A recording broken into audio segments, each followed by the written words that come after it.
Selamat pagi anak-anak. Sebelum kita mulai belajar, alangkah baiknya kita berdoa terlebih dahulu supaya pembelajaran kita hari ini diberkati oleh Tuhan. Kita berdoa dalam nama Bapa dan Putra dan Roh Kudus. Amin. Tuhan Yesus yang baik, kami bersyukur atas berkat-Mu hari ini. Engkau sudi memanggil kami untuk belajar makna panggilan menjadi murid-Mu. Bimbinglah kami agar kami mampu memahami dan melaksanakan panggilan kami sebagai murid-Mu. Doa ini kami sampaikan dengan perantaraan Kristus Tuhan kami. Amin. Dalam nama Bapa dan Putra dan Roh Kudus. Amin. Nah, anak-anak, minggu lalu Ibu sudah berikan materi kepada kalian. Sekarang Ibu akan jelaskan, yaitu bab 3, panggilan para murid Yesus.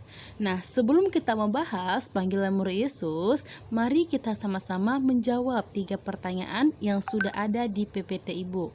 Yang pertama, bagaimana perasaan kamu ketika mendapat panggilan secara tiba-tiba? Nah, perasaan kita itu pasti terkejut, kita kaget, dan kita ketakutan. Nah, yang kedua, apa yang kamu pikirkan selama di ruang BK ketika dipanggil oleh guru? Nah, kita pasti ketakutan dan bertanya-tanya di dalam diri kita, kenapa saya dipanggil? Apa alasannya saya dipanggil? Nah, yang ketiga, bagaimana pengalamanmu ketika dipanggil? Nah, ketika kita dipanggil, maka pengalaman kita kembali ke poin pertama. Kita pasti terkejut, kaget, takut. Nah, seperti itu ya. Baik anak-anak, nah kita lanjut berikutnya. Adalah sebelum membahas tentang panggilan murid Yesus, kita lihat dulu panggilan seorang imam. Kenalkan imam? Nah, imam itu adalah pastor, uskup. Nah, itu adalah imam. Apa itu panggilan hidup imam ataupun imamat? Jadi, mereka itu adalah orang-orang yang menyerahkan dirinya seutuhnya kepada Tuhan, menjadi pelayan Tuhan, menjadi pelayan gereja. Dan mereka menerima trikaul suci, yaitu hidup selibat, setia, dan kemiskinan. Nah, hidup selibat ini maksudnya adalah tidak menikah. Lalu yang kedua, mengapa seorang pastor cukup berat? Mengapa panggilan sebagai pastor itu cukup berat? Nah, karena mereka itu meninggalkan keluarga, tidak menikah, dan bersedia ditugaskan di mana saja. Nah, yang ketiga, apakah menjadi seorang pastor itu menyenangkan? Nah, sangat menyenangkan. Kenapa? Karena bisa membina anak-anak, bisa melayani Tuhan dan sesama, serta bisa memimpin misa pada perayaan-perayaan Ekaristi ataupun hari-hari besar di dalam gereja Katolik. Nah, inilah panggilan seorang imam, panggilan menjadi murid Yesus juga. Nah, sekarang kita lihat panggilan murid Yesus menurut beberapa Injil.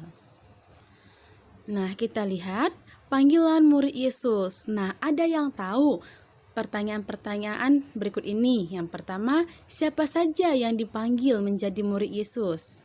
Termasuk golongan masyarakat mana yang dipanggil oleh Yesus menjadi muridnya? Yang ketiga, bagaimana orang yang dipanggil oleh Yesus menjadi muridnya? Yang keempat, untuk apa para murid itu dipanggil oleh Yesus? Nah, yang kelima, apa yang diinginkan oleh Yesus dari mereka untuk dipanggil? Nah, sekarang kita akan mendalami kelima pertanyaan-pertanyaan berikut ini, yaitu panggilan murid Yesus pada kitab suci. Nah, Ibu sudah sediakan kitab sucinya. Mari kita bahas sembari kamu membuka kitab suci kamu dan kamu baca, agar kamu memahami kelima pertanyaan tersebut dari bacaan kitab suci yang sudah Ibu sediakan di PPT. Oke, kita lanjut ya. Nah, anak-anak, mari kita mendalami kitab suci. Yang pertama, Matius 4 ayat 18 sampai 22, yaitu Yesus memanggil murid-muridnya pertama. Nah, di mana di dalam kitab suci ini Yesus memanggil Simon yang disebut dengan Petrus dan Andreas saudaranya. Nah, di mana kedua murid ini ketika dipanggil oleh Yesus, ketika mereka menjala ikan, mereka langsung bersedia menjadi pengikut Yesus, menjadi penjala manusia tanpa berpikir lama. Berarti mereka menerima panggilan menjadi murid Yesus dengan spontan, secara langsung.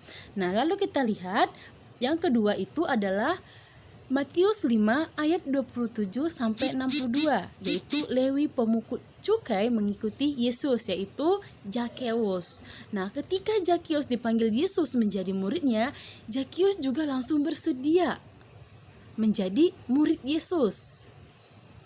Nah, lalu mengadakan perjamuan. Lalu kita lihat lagi Matius 16 ayat 24 sampai 26.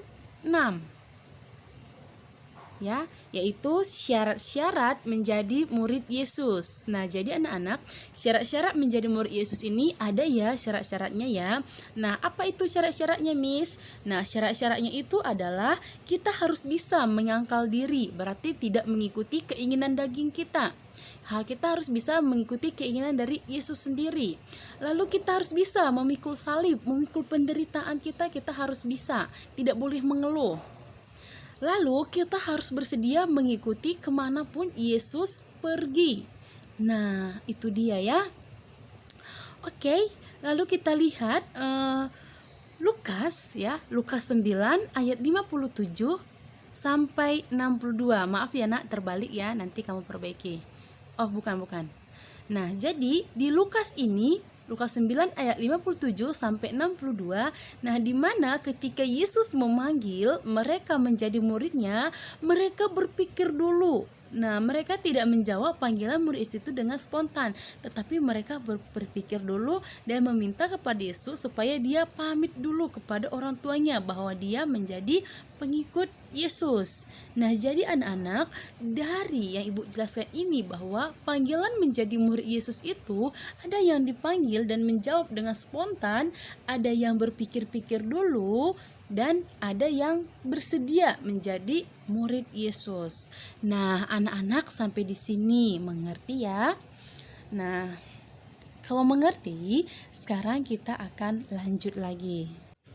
Nah, kita lihat Yesus memanggil para murid dari golongan pemungut cukai, nelayan, orang kaya, orang miskin. Nah, jadi Yesus itu tidak memandang ya. Yesus itu memanggil seluruhnya. Siapa yang bersedia mau mengikut Yesus. Nah, yang kedua, golongan yang dipanggil oleh Yesus adalah orang yang miskin, orang yang sederhana, dan orang-orang yang tersingkirkan. Jadi bukan orang-orang kaya ya, ataupun orang-orang berpangkat yang dipanggil oleh Yesus menjadi murid-muridnya. Nah, yang ketiga, syarat orang yang dipanggil yaitu, yang pertama tadi meninggalkan segala-galanya, mengikuti Yesus, menyangkal diri, mau menderita, dan mau memikul salib. Nah, berikutnya sikap. Nah, lalu Ibu lanjut ya. Sikap ketika para murid menerima panggilan Yesus, ada yang spontan, ada yang tawar-menawar.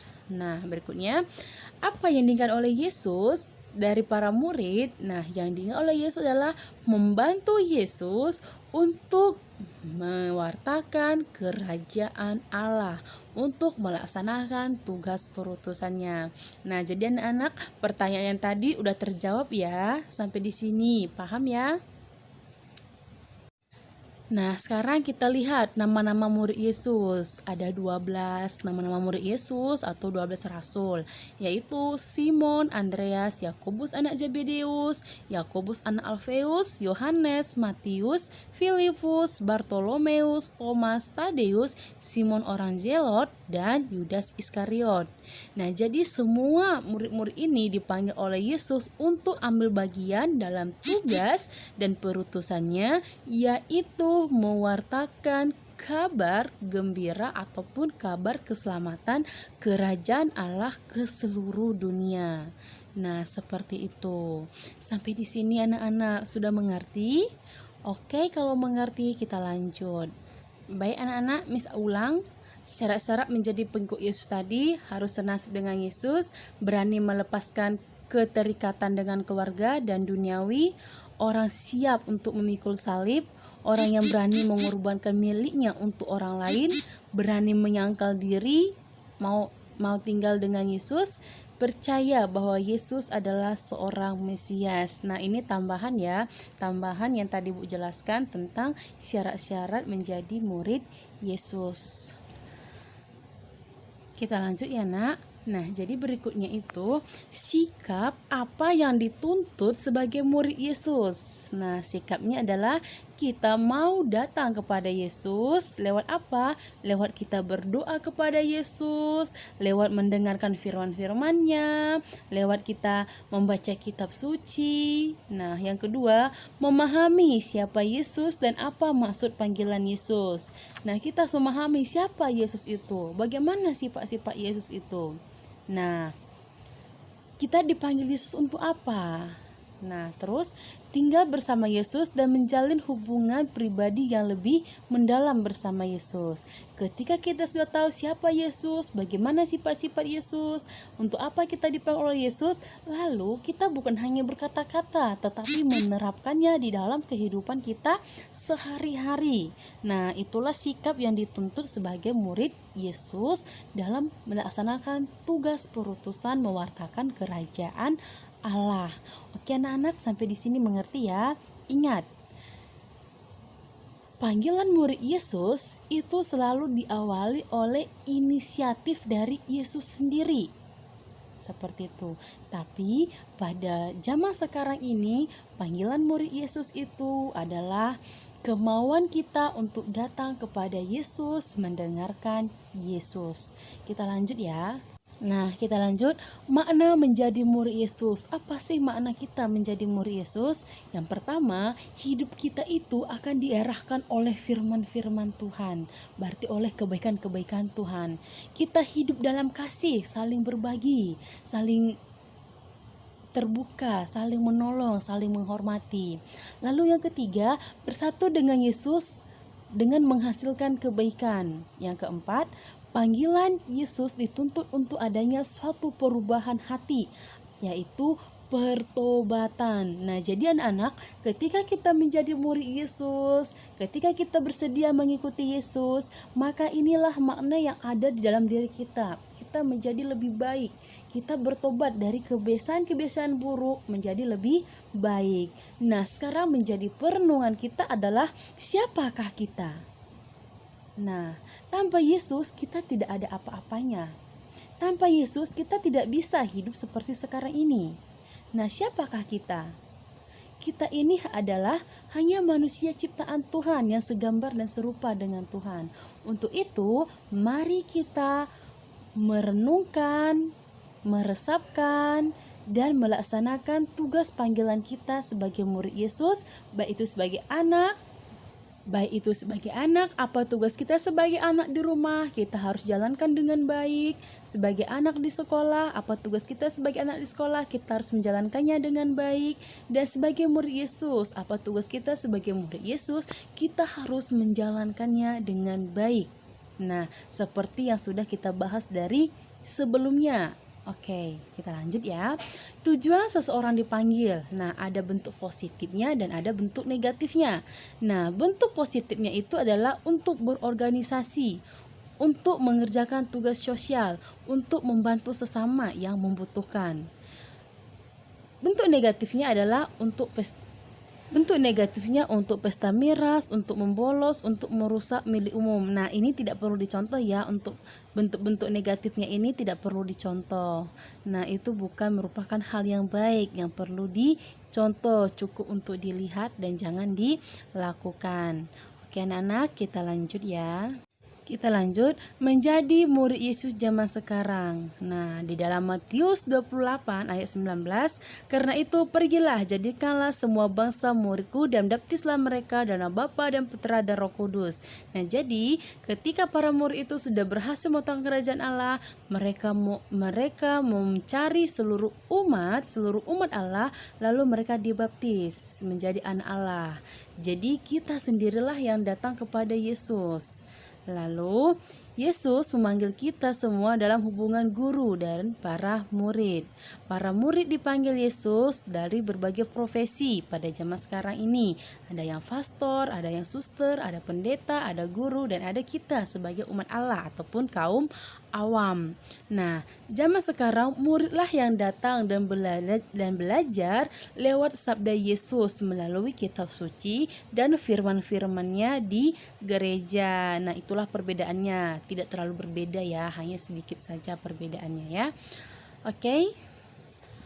Baik anak-anak, sampai di sini pertemuan kita tentang panggilan murid Yesus. Minggu depan Miss akan kasih video pembelajaran lagi cara hidup murid Yesus.